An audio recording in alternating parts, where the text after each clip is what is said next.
tout ce que Dieu, notre Seigneur, a fait, soit que nous le contemplions des yeux du corps, ou par la vue de l'esprit, ou par les lumières de l'intelligence, est parfait et admirable.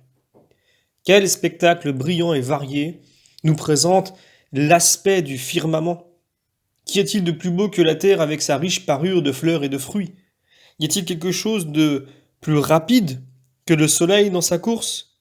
De plus régulier que la lune dans ses révolutions? Quoi de plus admirable que l'ineffable harmonie des sphères célestes, que le retour périodique des vents qui fécondent la terre? Quoi de plus pur que la lumière du jour, de plus noble que l'homme? Oui, les œuvres du Seigneur notre Dieu sont belles et admirables. Quoi de plus nécessaire et de plus régulier que le retour périodique des ondées? Car ce sont les eaux qui nettoient, qui nourrissent, qui purgent et qui arrosent. C'est l'eau qui soutient la terre, qui produit la rosée, qui fait germer la vigne, qui mûrit la moisson, parfume le raisin, amollit l'olive, attendrit les plantes. C'est l'eau qui par la rose de rubis, fait éclore la violette à l'ombre des buissons et étale le lys sur ses superbes calices. Mais que dis-je? Sans l'eau, rien de ce que nous voyons ne saurait subsister. Bien plus, elle est nécessaire pour préserver les autres éléments d'être consumés par l'embrasement des cieux.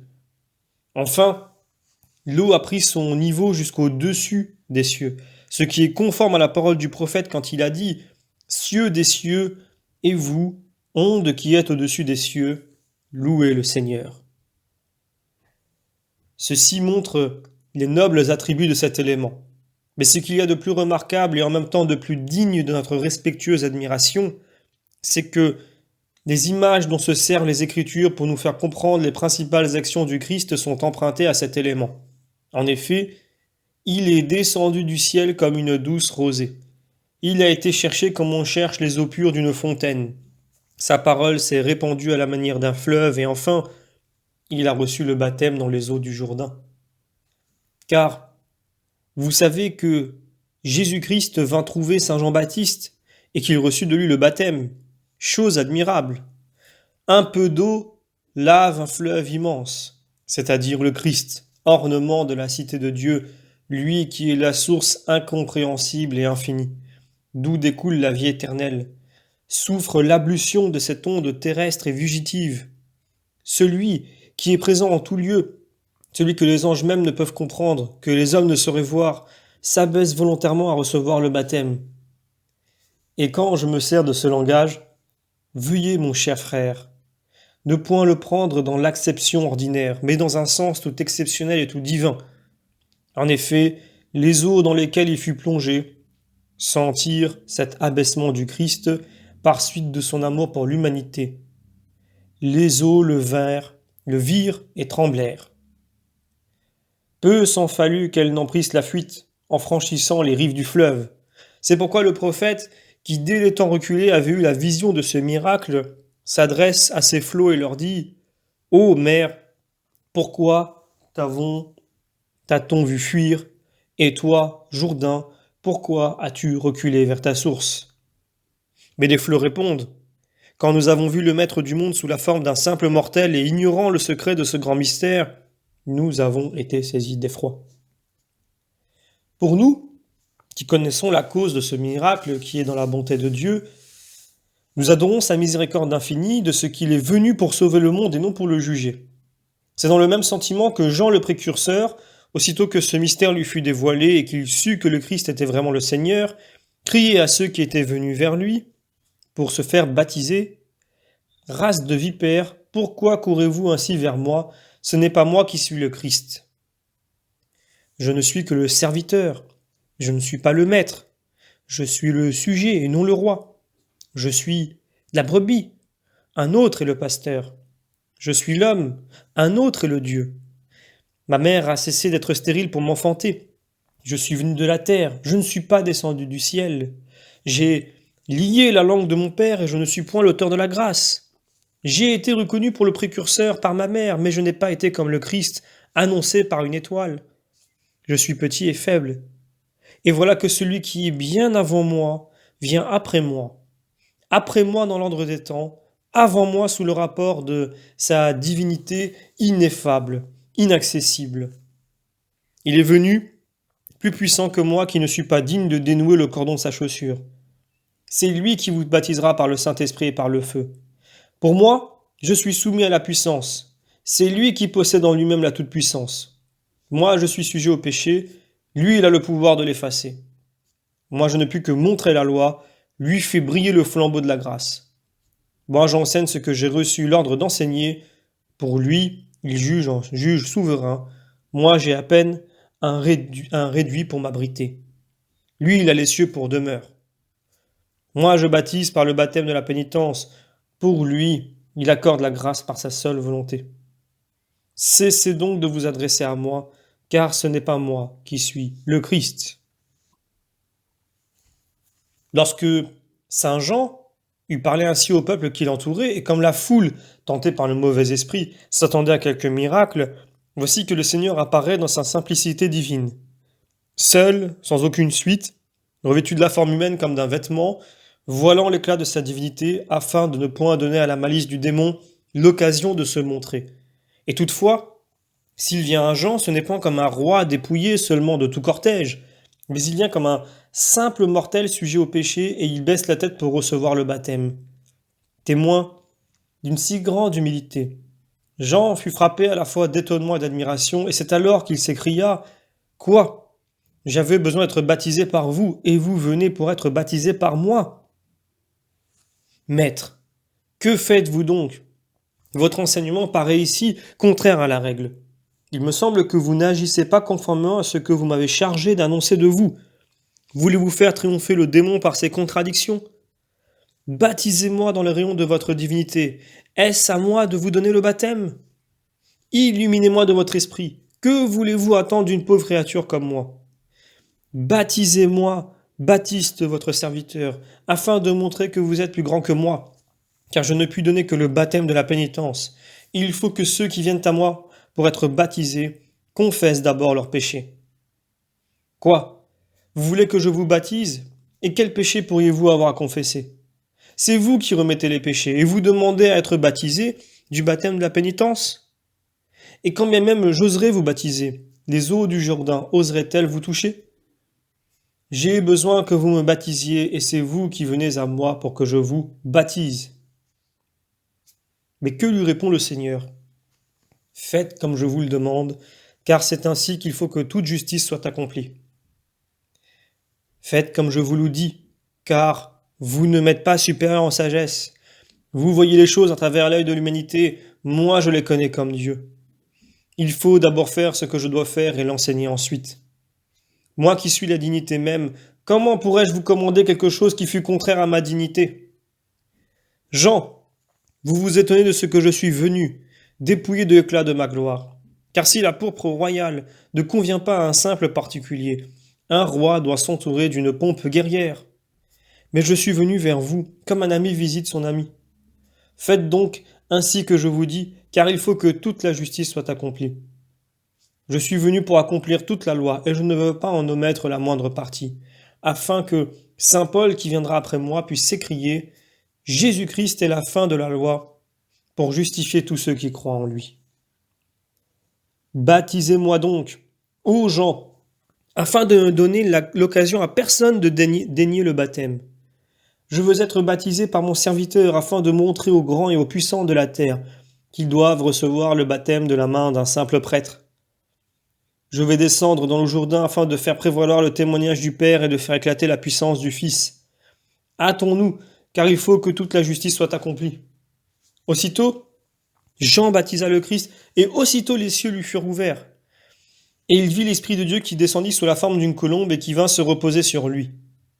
Et au même instant, une voix se fit entendre du ciel qui disait « Ceci est mon Fils bien-aimé, écoutez-le. » Vous voyez, mon cher frère, de combien d'immenses avantages nous eurions été privés si le Seigneur, cédant aux instances de Jean, n'eût pas reçu de lui le baptême. Avant cet événement, les cieux étaient fermés. Nous avions été rejetés vers les enfers et nous ne devions plus remonter dans les cieux. Mais le Christ reçoit le baptême, il renouvelle l'humanité et il remet en ses propres mains le sceptre de l'adoption. Aussitôt les cieux sont ouverts, disent les Saintes Écritures. L'accord entre les choses visibles et les choses invisibles se rétablit. La sainte milice du ciel est remplie de joie.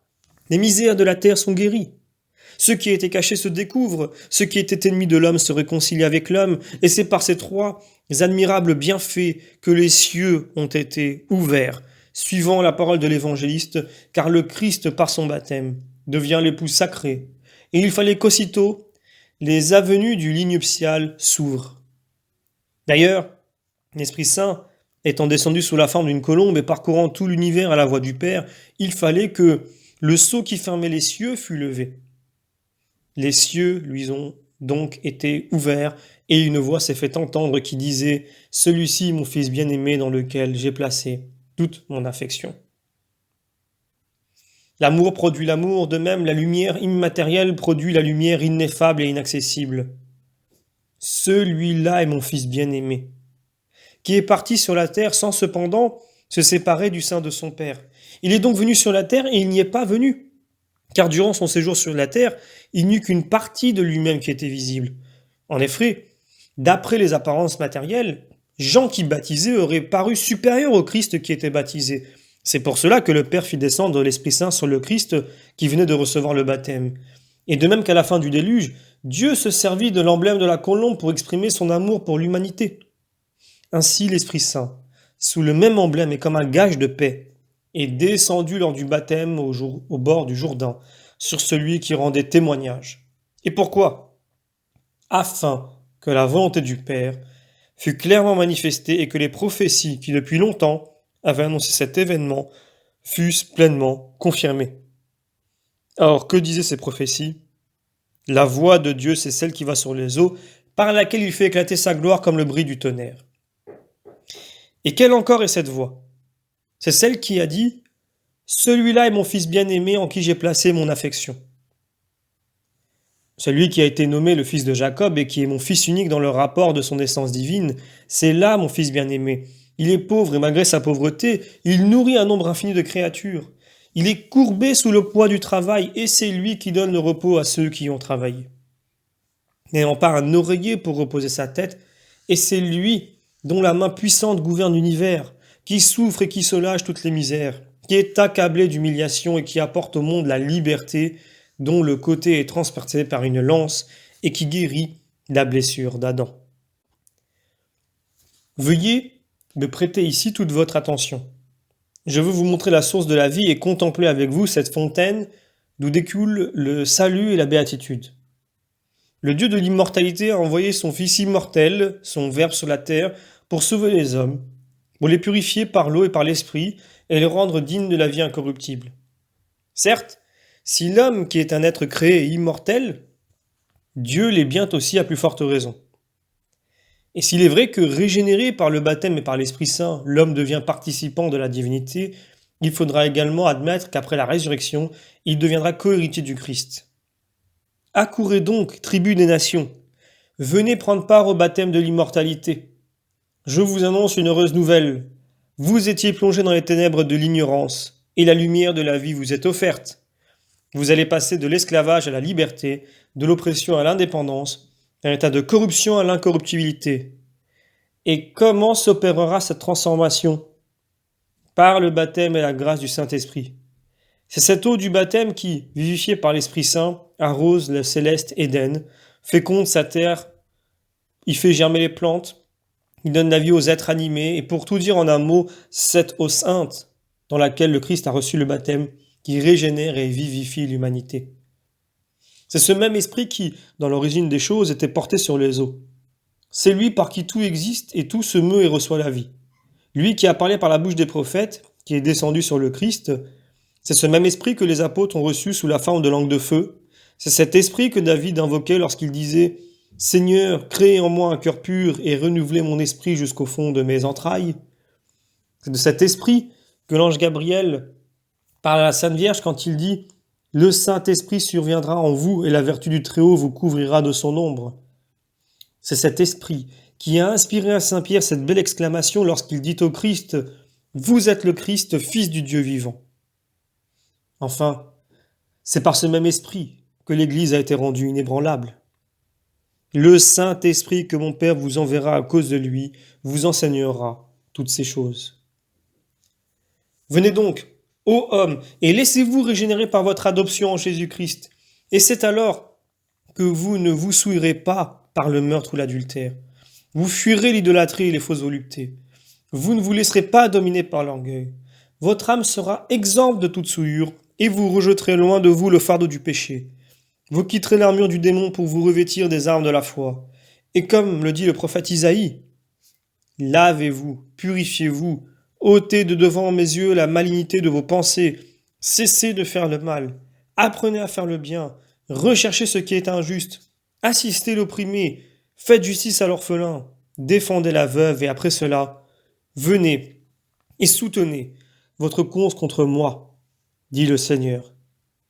Quand vos péchés seraient comme l'écarlate, ils deviendront blancs comme la neige. Et quand ils seraient rouges comme le vermillon, ils seront blancs comme la neige la plus blanche. Si vous voulez m'écouter, vous jouirez des biens de la terre. Vous l'entendez, mon cher frère, de quelle manière le prophète prédit la vertu purifiante du baptême. En effet, celui qui se plonge avec foi dans cette piscine salutaire renonce au mal et se dévoue au Christ. Il abjure l'enfer et ne confesse que Jésus-Christ pour seul Dieu. Il se dépouille de la robe de l'esclavage pour revêtir celle de l'adoption. Il devient, par le baptême, pur et brillant comme le soleil de justice, et par-dessus tout, il redevient fils de Dieu et cohéritier du Christ, à qui appartient toute gloire avec l'Esprit, source de toute sainteté et de toute grâce, maintenant et dans tous les siècles des siècles. Ainsi soit-il.